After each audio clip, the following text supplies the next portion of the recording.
Welcome to the Chairman's Perspective Podcast. Chairman.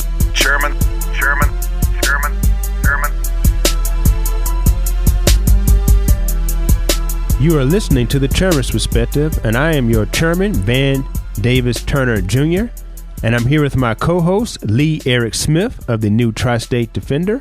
Good to be here with you, Mr. Chairman. We're using our whole names. I enjoy that. And we have a great show here with you. We're talking to the new sheriff in town, the Honorable Floyd Bunner Jr., the first African-American elected as sheriff of this great county of Shelby.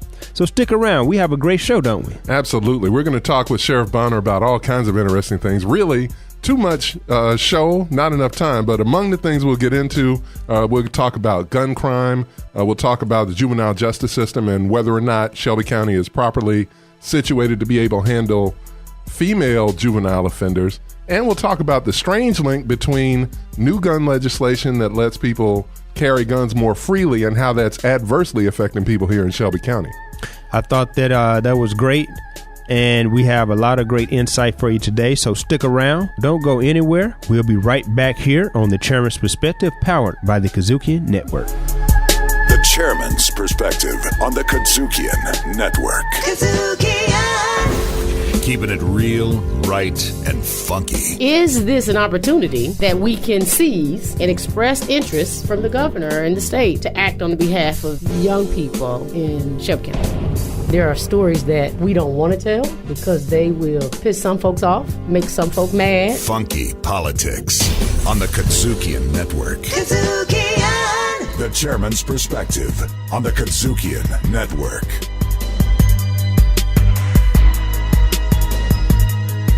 And we're back on the Chairman's Perspective, powered by the KUDZUKIAN Network. I'm Lee Eric Smith in the co-pilot seat next to Chairman Van Turner of the Shelby County Commission and our special guest, Sheriff Floyd Bunner.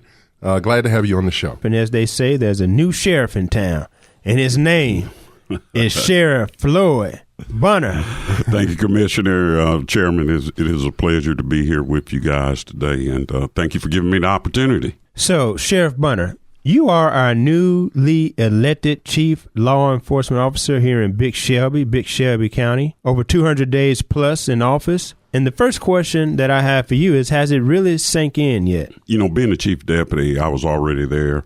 It was relatively a smooth transition, you know, moving from the number 2 seat to the first seat. But it is different. You know, being the sheriff, you know, the buck stops with you. So, enjoying every day. There's this whole different approach that's sort of grown, and it says that we should go back to community policing, and we should use data, but not solely rely on the data, because when people in the community know and see you and trust you, they're more willing to talk to you and to assist law enforcement, to really assist the community in resolving crime in the community. Yeah, I think I agree with you on that. One of the things that we talked about so much on the campaign trail was community policing, being involved and active in the community. One of the things that we're getting ready to launch at the Sheriff's Office now is a new app that we're getting ready to launch that we're hoping is going to be user-friendly.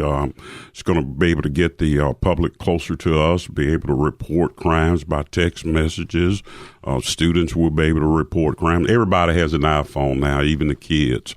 So when we start talking about school shootings and things, hopefully these kids, we're hoping when we roll this out that they will be able to text us if they see something that's going on in school. Maybe not necessarily want to pick up the telephone and give us a call, but we're hoping this is going to be very user-friendly and kind of bring us in even closer to the community. One of the things that I'm always curious about when talking with law enforcement is a story I don't think we get to hear enough of, which is, you know, we hear in the news a lot about, you know, officer-involved shootings, et cetera, et cetera. And usually when we talk about community policing, it's about having people with the same ethnic background, you know, interacting with the community more. And I'm just kind of curious, as someone who is, quote unquote, both black and blue, you know, if you've ever found yourself in a situation where something that you had to do as law enforcement kind of rubbed you a little wrong way as an African-American man? The things that have rubbed me the wrong way, I guess, is what I've seen on the job, per se. It wasn't necessarily within the community because, you know, you're going to arrest people, you're going to write tickets, you're going to do all the things that you're getting paid to do, you know, to keep law and order, if you will. But I can tell you some stories when I was coming up in the sheriff's office, and I started in 1980. How we were treated as African Americans, and even my dad, being a Memphis police officer, I often told the story that he wasn't even allowed to go to a precinct. So, you know, white officers had to bring him his car to the Mack truck parking lot. Now, when I came on, it wasn't necessarily like that, but there were still some things that, as a black man, you know, you were very disturbed by, you know, and you just going like, wow, you know, here we are. You're expecting me to protect you, or I'm going to protect you, and then you treat me like this, and so there are some things that have occurred over my career that's been like that. I'm always curious about that. You're listening to The Chairman's Perspective, powered by the KUDZUKIAN Network. Tell us a little bit more about what your experiences have been like in these first 200 days. I've been busy. Kind of changed staff just a little bit. You know, when you first come in, you have an idea of what you'd like to see and the things that you'd like to move forward. And one of the things that I've really been harping on since I've been in is technology and trying to move us forward with the technology. Like, we're trying to get a new website up. Our website is old and kind of antiquated. We want a fresher look, a cleaner look. The app that I mentioned about earlier, I think this is going to enhance us, the Shelby County Sheriff's Office, even more and bring us closer to the citizens that we serve here in Memphis and Shelby County. Once this app, I think this app is going to be the new wave. Everybody has a cell phone, and I think it's going to be able to get us in a position to where we can talk to the public a lot closer. We want to get into the weeds a little bit as well, and there appears to be an uptick in gun crimes here in Shelby County. What's your take on why we've had this uptick? We kind of went back and looked at the gun crimes. I mean, we see what's going on the news, and, you know, when we see it on the 10 o'clock news, if it bleeds, it leads. So we're having a tremendous amount of guns that are actually stolen out of cars now because of the new state law, carry law. What's driving my numbers out in the county, even though we are down in crime when we look at it year to date, we are down 8.6%. But what's really driving our numbers now is thefts from motor vehicles. And a lot of these times, the weapons are being stolen out of cars. I think over the last 4 years, if you look at Memphis numbers alone, I think about 2,300 weapons have been stolen out of vehicles over the past 4 years, if you will. So when you say violence with guns, there are a lot more people that are having an opportunity to put a gun in their hand, and I think that's why you're kind of seeing that uptick in violence, because so many of us now, guns are so prevalent in our community now. Yeah. I was wondering, I mean, because, you know, we hear about, it's one of those terms when you say violent gun crime that, right, you know, people think they know what that means, or maybe it means one thing to a civilian, but it means something different to law enforcement, because is that domestic violence? Is it Sure. Is it a mugging? You know, what are you seeing in terms of, like, specifically the types of gun crimes that have been creeping up lately? Well, you're seeing a hodgepodge of crimes. I mean, you know, most of the times you're asking me questions about guns being stolen. You know, let's say, for instance, a gun is stolen out of a car. The person that steals a gun commits 20 robberies. Well, that's 20 people that have said that this guy used a gun to rob me with. However, it's the same gun, if you will. So a lot of times you have to be careful when you're looking at those statistics, the numbers, and watch what is really telling you. A lot of times we are recovering weapons and at a pretty good pace now, but you really have to be careful sometimes with those numbers. Wow, Sheriff, we appreciate that great insight. We'll be right back after this short break, and you're listening to The Chairman's Perspective, powered by the KUDZUKIAN Network. The Chairman's Perspective on the KUDZUKIAN Network. Jazz, America's own original musical art form. When did it start? Who were and are some of the major players?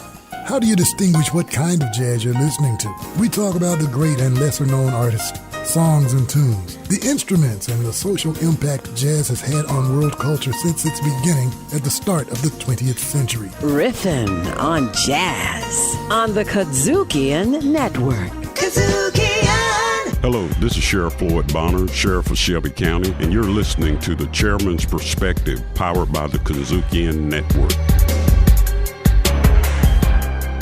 And we're back on the Chairman's Perspective, powered by the KUDZUKIAN Network. My name is Lee Eric Smith in the co-pilot seat next to Chairman Van Turner and our special guest, Sheriff Floyd Bonner. I wanted to come back to something we touched on in the last segment, and that was, I thought I heard you mention that there's a link between an uptick in gun crime in Shelby County and a law that allows people to carry guns more freely. Can you kind of make that connection? We talked a little bit about it online, but it sounds like a situation of the law of unintended consequences. Well, again, I think what's driving my numbers in the county as well as the Memphis Police Department is thefts from motor vehicles. And what we're seeing a lot of times is a lot of weapons are being stolen out of these cars, and which eventually put more weapons out on the streets. So more people are able to carry their cars because of how legislation changed in Nashville. Correct. It's how that legislation changed in Nashville. So more people are able to carry guns. So you're seeing citizens now. So many people now have gone out and gotten handgun permits, and I'm okay with it. I truly am. But all I've asked, and I think even Director Rollins say, if you're going to be a gun owner or you're going to carry a gun, be responsible. And with that, your duty is to be responsible to the rest of the public. And so many times we're seeing cars where they're just simply unlocked. And when people or criminals go through neighborhoods, they pull on door handles, the car's unlocked, you left your weapon under the seat. Now, there's another gun out on the streets here in Memphis. And to know where it's going to fall in the hands of a gang member, a child. I mean, it was too much. I think what Nashville did was too much. Is this one of those situations where you have rural lawmakers and you have urban lawmakers, and what may work in a small town of 4,000 or 5,000 is a little different when you got a block that might have 4,000 or 5,000 people. I think you're absolutely on point with that. When you look at the state of Tennessee, if you will, you have a lot of rural lawmakers that powered this new law, if you will, and without consideration of some of the big cities in the state, Memphis and Nashville, Knoxville, Chattanooga, because if you talk to the law officers there in the bigger cities, we're all fighting this problem now. But if you're in Anderson County in East Tennessee, in a rural mountain, carrying a gun is not a big deal because it's such a rural county that is not a problem for them like it is for us here in Shelby County. Go ahead. So when we are looking at gun crimes and violence, I mean, the youth come up. I mean, we know that the youth are involved in many of the crimes here in our community. And do you think the approach that we're taking is the correct approach? Are we playing too much defense and not enough offense? Since you put it in the ball term of being an old football coach, you got to play defense and offense. You got to have a good. But I think I understand what you mean, Chairman. Are we playing too much defense? We've got to get back to educating our parents. All of this can't be on law enforcement. It can't be on you as chairman of the county commission. We've got to start talking to our kids, talking to parents about being parents. And I think a lot of times we have gotten away from that. Some of the ills of society is when you don't have men in a household, men being fathers like they should be. But I think we were laughing about basing your voice earlier. A young man especially, don't get me wrong, mothers raise boys all the time and give respect to the mamas. That's right, and they do a tremendous job. But sometimes that young man needs to hear some bass in the voice in the house. My wife used to get upset and say that, why did they do it when you say it and I have to tell them 3 times? It's a difference. Well, that's because you have that bass voice. Well, and that's what I mean, And so when we start looking at our juveniles and some of the crimes that they're committing, a lot of times you have to ask, well, okay, where is that parent? How did that kid get that gun, carry that gun in and out of the house without you knowing. I used to check my son's rooms all the time, make sure that, what you brought in my house, what, was okay with me, You're listening to The Chairman's Perspective, powered by the KUDZUKIAN Network. With that voice that you have, I imagine everybody pays attention. when you Not all the time. It don't work at the house. It doesn't always work at the house. One of the things we hear talked about, with new development around a new juvenile court system and new juvenile detention system is, how many beds should it have? And I know some of that has to do with, do we send more people there? How do we keep people away from it? Again, just, your thought on even just, how big that facility should be relative to not just the problem now, but the problem going forward. Well, my job is to house them. And my goal is not to ship any kid away from Shelby County that has committed a crime. And it would be a shame for us to build a new facility and not put enough beds in it. Just earlier this year in January, we were close to 100 kids. Now today on this day, we're down to 65. So we're making headway with reducing the population. However, when you think about juvenile crime, think about this.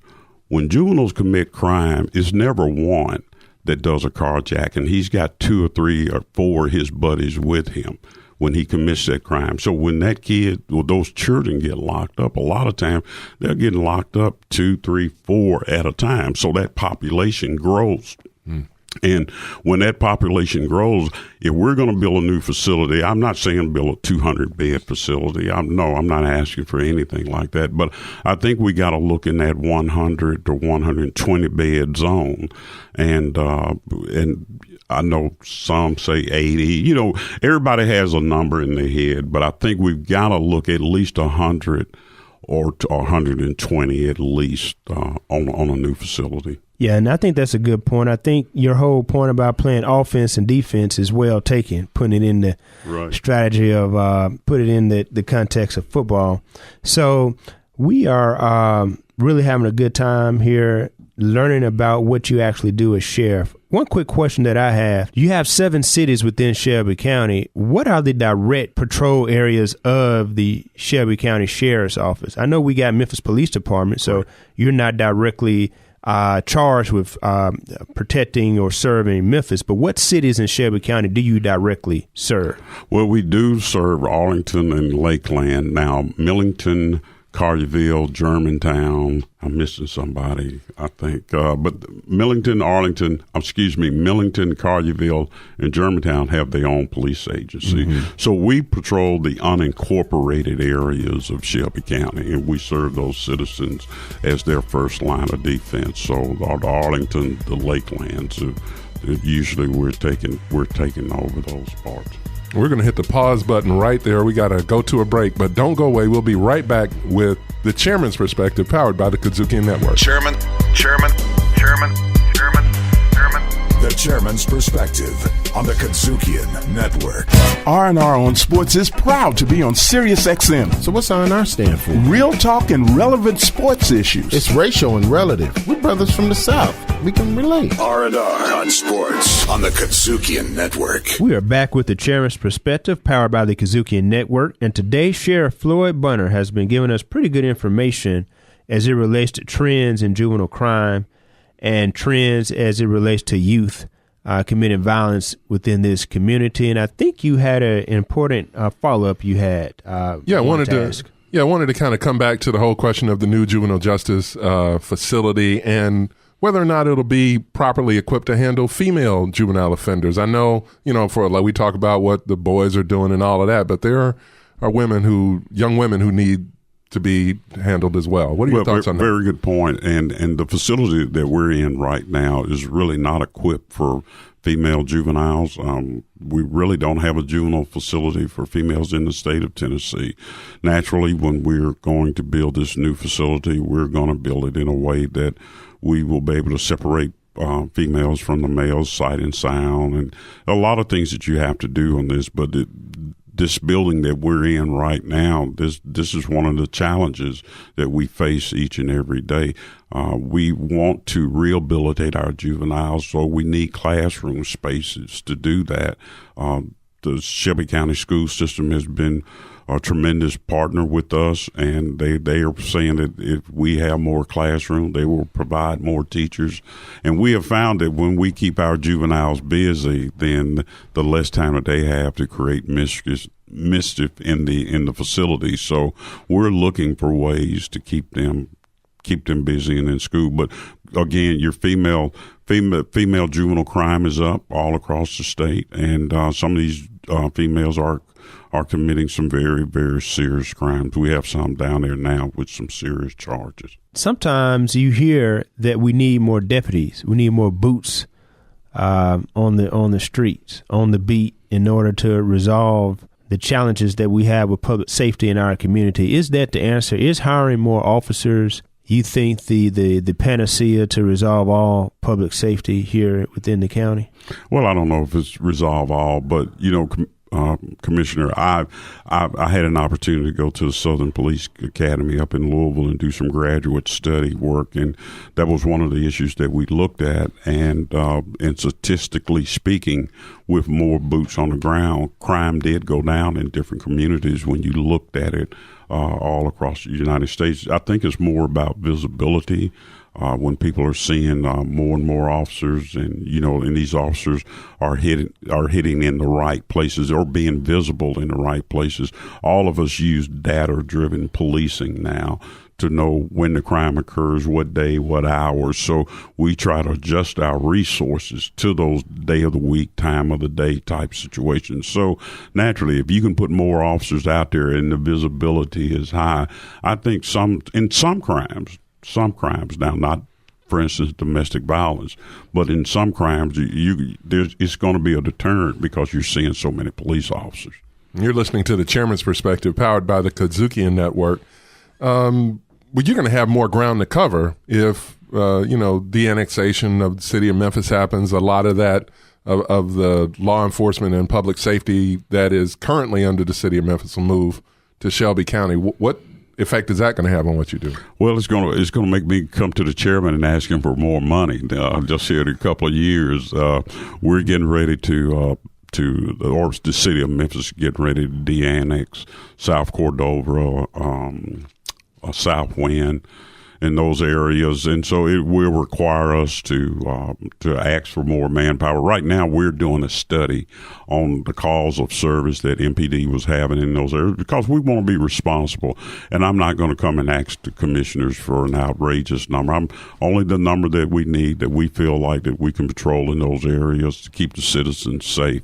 So we're doing studies now, looking at the amount of calls of service and the type of crimes. All of these things have to come into effect. Now, naturally, the first-time acts would be a little bit more than what the cost would be later on because, again, I have to buy additional equipment, cars and what have you and stuff. So after we get that initial big bite out the apple, then, after that, the numbers should go down as from a budgetary standpoint. We hear a lot about, community policing, and part of the idea there certainly is to present law enforcement as somebody that's in your neighborhood, not just when something's going down, that this is your neighbor, this is somebody you go to church with, to kind of create that relationship. But, you can't really legislate that. What are the intangible pieces of that, of really kind of creating that relationship where, in some of these communities, people that, may look at you as an adversary don't immediately jump to that point of view? Well, getting involved with that community, that's where we need the help from the community leaders to have functions in the community where we can come out and we can socialize with you and talk to you, talk to the kids in the neighborhood, see that we're just like they are. We like basketball, football, baseball, just like you do. And we're concerned. I'm very concerned. I think since I've been the sheriff for 200 days, I've tried to be as visible as possible in the communities. I rarely ever say no. But the reason that I do that is because I think that's what I'm supposed to do. I'm supposed to be out in it. It's going to make my deputies' jobs a lot easier. If you know me on a personal level, you know what kind of person I am. And so do my officers. They know me as well. So they know what I expect. And I think when the community get to know me even more, I think they're going to say, hey, Sheriff Bonner, You know, I had him out, and he spoke at my community center. He was there, or some of his deputies were there. McGruff was there. You know, so we get a chance to see, and that's going to only make our community stronger as we go. We must get back to trusting one another. Yeah, I agree with you. We have to get back to trusting one another and listening to one another. You know, oftentimes we tell the story. When I was growing up, auntie got on me, the principal got on me, the football coach got on me, and that was before you got home. Yeah. Then you got it a fourth and fifth time. But now if you say something to somebody's kid, they gonna curse you out. Yeah, you're absolutely right. I tell the story. I got 3 whippings for stealing Miss Frank and the next door neighbor fig. I don't eat figs to this day. But I got three whippings over 1 fig. So, figs are good for you. I'll never eat another one.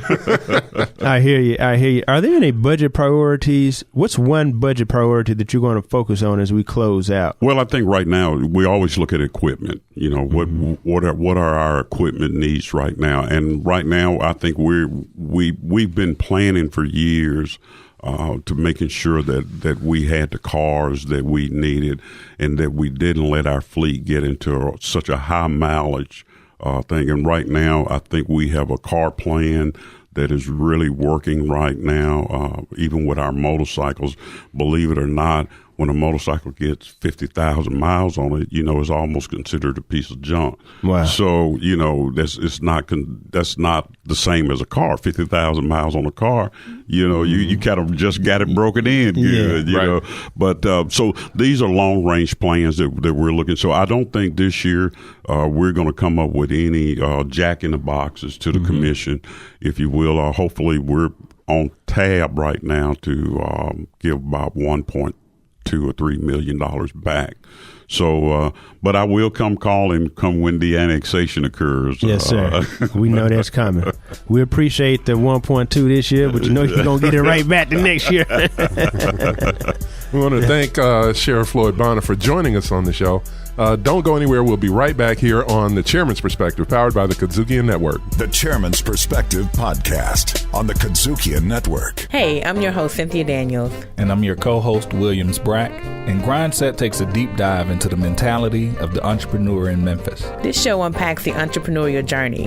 What's your Grindset? So make sure to check us out on Spotify, Apple Podcasts, Stitcher, TuneIn, or your favorite podcast provider. Grindset on the KUDZUKIAN Network. KUDZUKIAN! The Chairman's Perspective on the KUDZUKIAN Network. Well, we've had a great show for the ages. Our very own Sheriff Floyd Bonner Jr. stopped by. He walked us through his priorities, his challenges, being in office for 200 days. And he showed us what he sees ahead of us for Shelby County as it relates to juvenile justice and other public safety issues. You got anything else, Lee? I was just thinking about the things that he said about how the gun legislation, how sometimes laws are enacted by our elected officials that may come from a certain part of Tennessee, maybe more rural, but how sometimes, those laws can have a different effect in an urban setting. And so I'm always fascinated by that, how the laws, as they're dreamt up, don't always play out. Plus, we got to find out why he doesn't eat figs.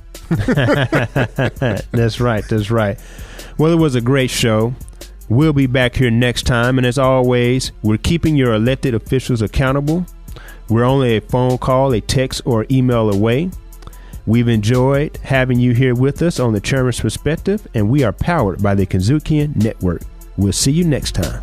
The Chairman's Perspective Podcast. Executive producer, Shelby County Commission's Van Turner. Hosted by Lee Eric Smith. Recorded at KUDZUKIAN Studios. Directed, produced, and distributed by KUDZUKIAN.